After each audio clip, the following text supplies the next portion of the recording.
महात्मा उपासक डॉक्टर सोहनराज तातेड़ पुनरुत्थान और आत्मविज्ञान के बाद अब ला रहे हैं सनातन सत्य, जैसी दृष्टि वैसी सृष्टि, कुदरत कुदरती रचना। भाई और बहनों, मातृशक्ति को नमन। स्टूडियो में आपका हार्दिक स्वागत है, अभिनंदन है, सत्कार है।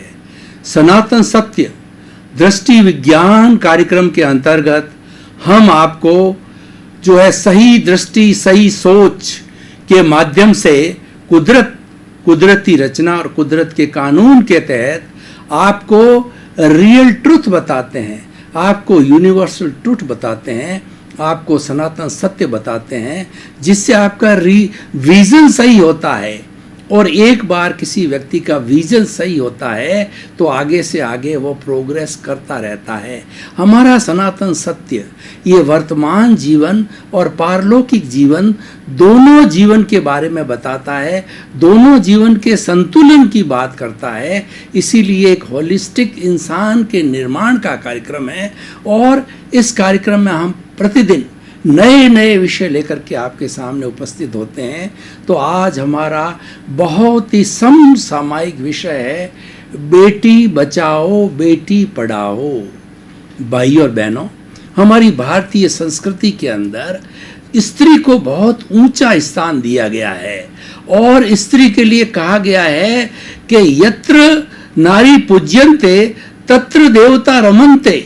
जहाँ पर नारी की पूजा की जाती है वहां पर देवता निवास करते हैं। कहा जाता है कि ये जो नारी है वह स्वर्ग, जो हमारी मातृभूमि जननी जन्मभूमिश्च स्वर्गदा, यानी जो नारी है वह जो जननी होती है और मातृभूमि होती है वह भी जननी होती है। ये दोनों स्वर्ग से बढ़कर के होती है।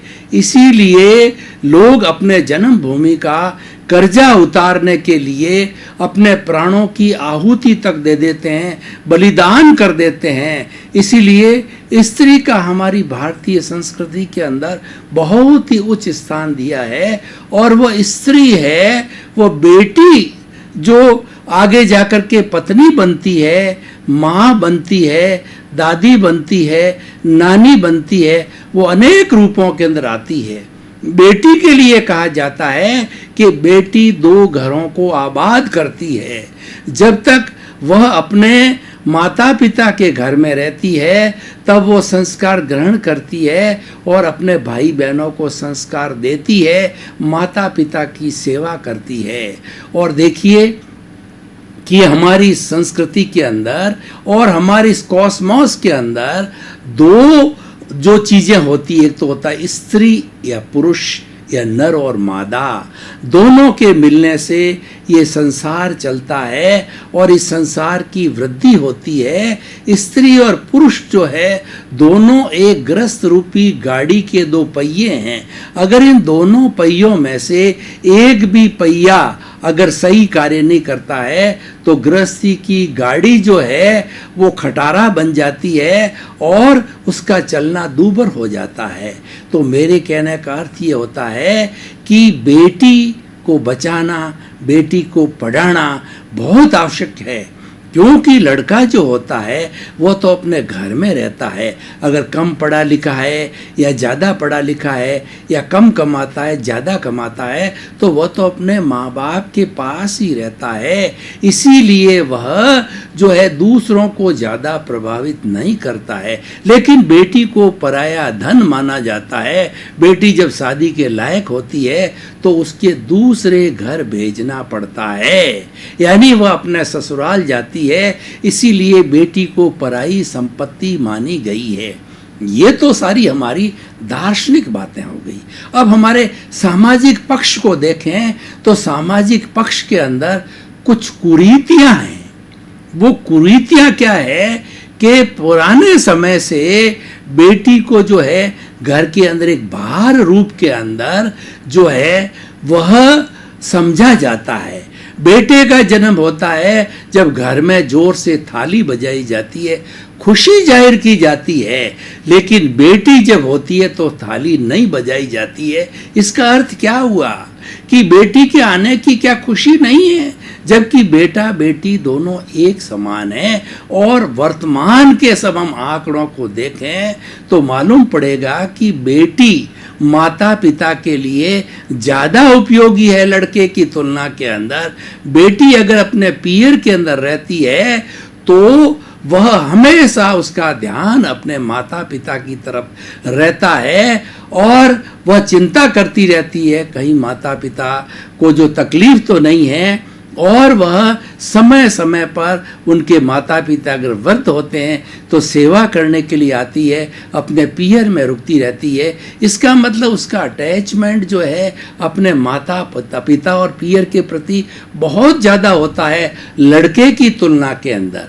अब आप देखिए दूसरी बात, कोई भी शादीशुदा लड़की या स्त्री, उसको अगर ससुराल के अंदर चाहे उसका पति है, चाहे उसका सास है, ससुर है, ननंद है, जेठ है, जेठानी है, कोई भी अपने पियर के बारे में कोई ऊंची नीची बात कहती है तो वो सिंहनी की तरह झपटती है।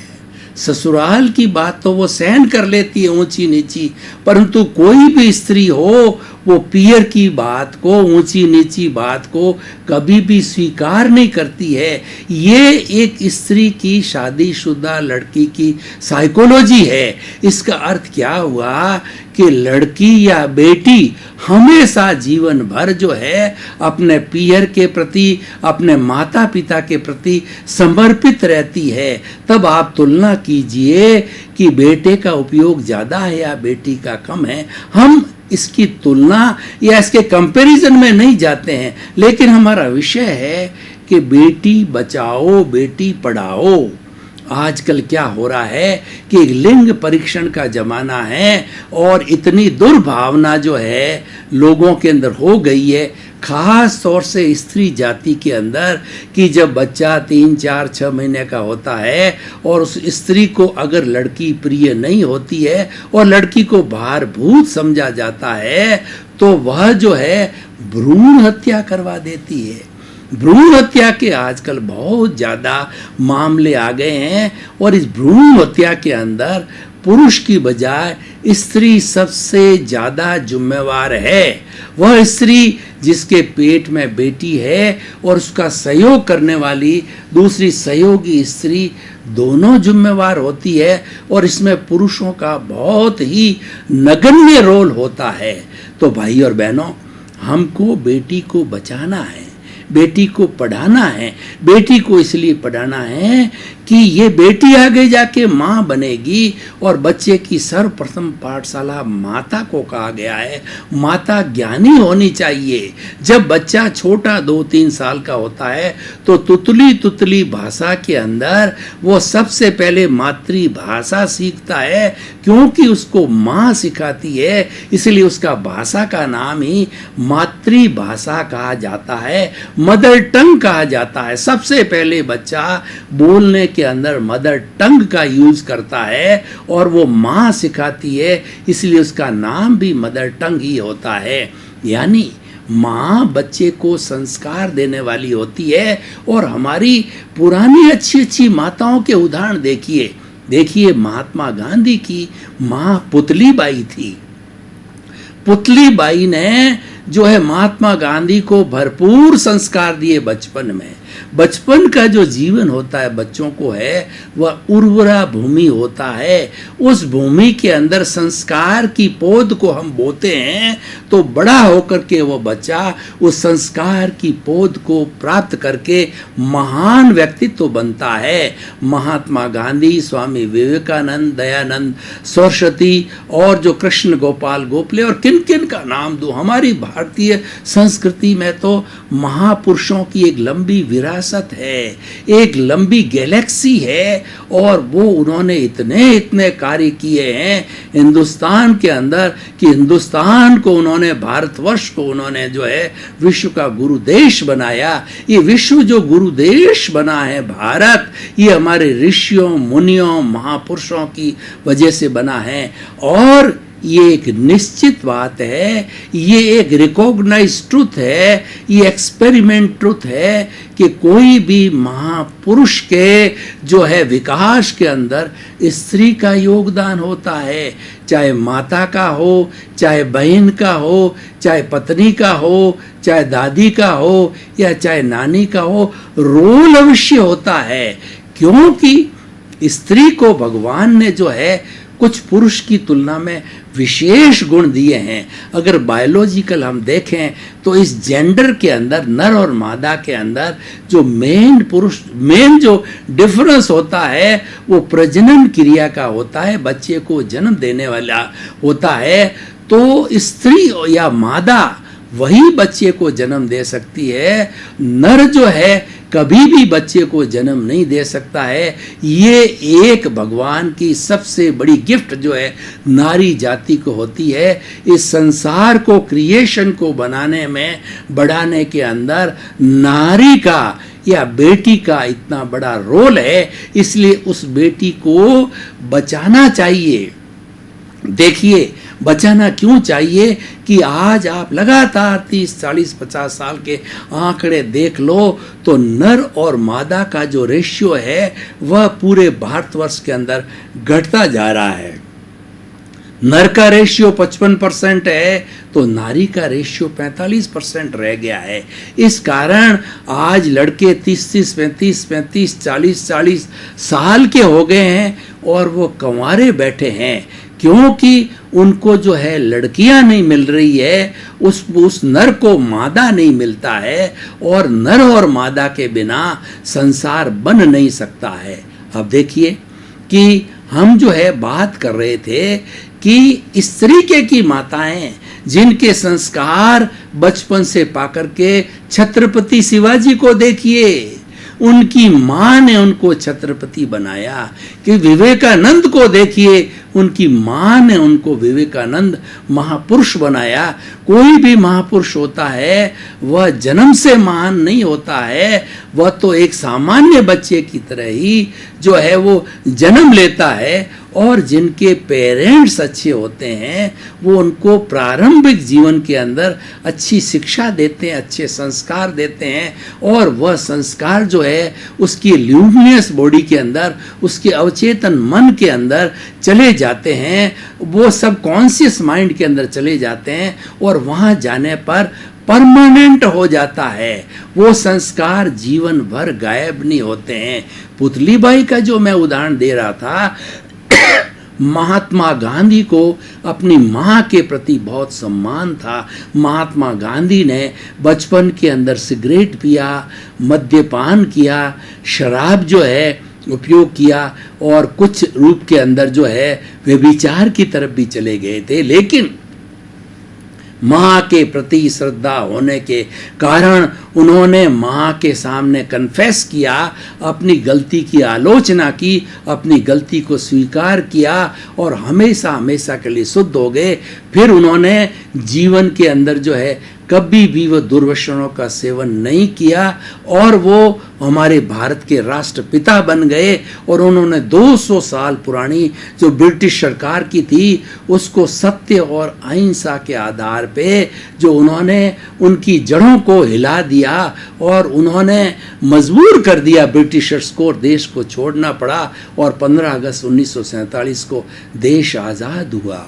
तो इसलिए भाई और बहनों, हमारी संस्कृति में, हमारे घरों में, हमारे परिवार में माँ का या बेटी का बहुत बड़ा रोल होता है। तो मैं इस जो एपिसोड के माध्यम से जो है आज हमारे सामाजिक संरचना को, सामाजिक ढांचे को ये विनम्र निवेदन करना चाहता हूँ कि बेटी बेटा को एक समझिए। और आज अगर आंकड़ों को देखें तो बेटी जो है बेटों से आगे निकल गई है। आज आप जो है सेकेंडरी का, हायर सेकेंडरी का रिजल्ट देखिए, पुलिस को देखिए, सेना को देखिए, आईएएस देखिए, आईपीएस देखिए, जुडिशरी को देखिए, इंजीनियरिंग को देखिए, और मेडिकल को देखिए। किस ब्रांच की बात करूं, हर ब्रांच के अंदर हमारी बेटियां परचम लहरा रही है, क्योंकि उनको चांस मिल रहा है। पुराने जमाने में स्त्री को जो है वो पुरुष की जो जूती समझा जाता था, उसको दासी समझा जाता था, उसको पढ़ाया नहीं जाता था, उसको घूंघट में रखा जाता था और एक भोग की वस्तु समझा जाता था, यानी उनको स्थान नहीं दिया जाता था, उनको चांस नहीं दिया जाता। जब चांस नहीं मिलता है तो व्यक्ति अपना कैलिबर कैसे बता सकता है? आज जो है चावला मैडम को देखिए कि उसने बहुत बड़ा जो है वो रिकॉर्ड बनाया, सबसे पहली महिला जो कि जो है वो एयर के अंदर उड़ी और जो उसने जो भ्रमण करके और जो बहुत सी नई चीज़ें चंद्रमा के बारे में बताया गया है। मैं किन किन का बखान करूं? अगर बखान करूं तो ये शाम तक चलता रहेगा। तो कुल मिलाकर के हमारी नारी जाति ने, हमारी बेटी ने जो है समाज में बहुत परचम लहराए हैं और समाज को उन्नत किया है और उसी को ही मारा जा रहा है, भ्रूण हत्या की जा रही है।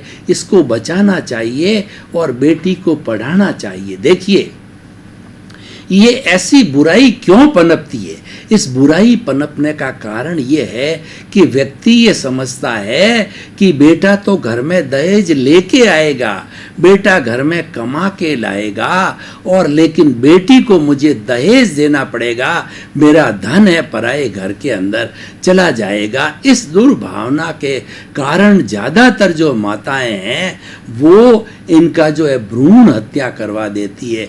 लेकिन आप समझिए कि जो कोई घर में जन्म लेता है वो बराबर का हिस्सेदार होता है। और अब तो कोर्ट ने भी जो है ये आदेश पारित कर दिया कि लड़की भी उतनी ही माता पिता की संपत्ति में हकदार होती है जितना कि लड़का होता है, बेटा होता है।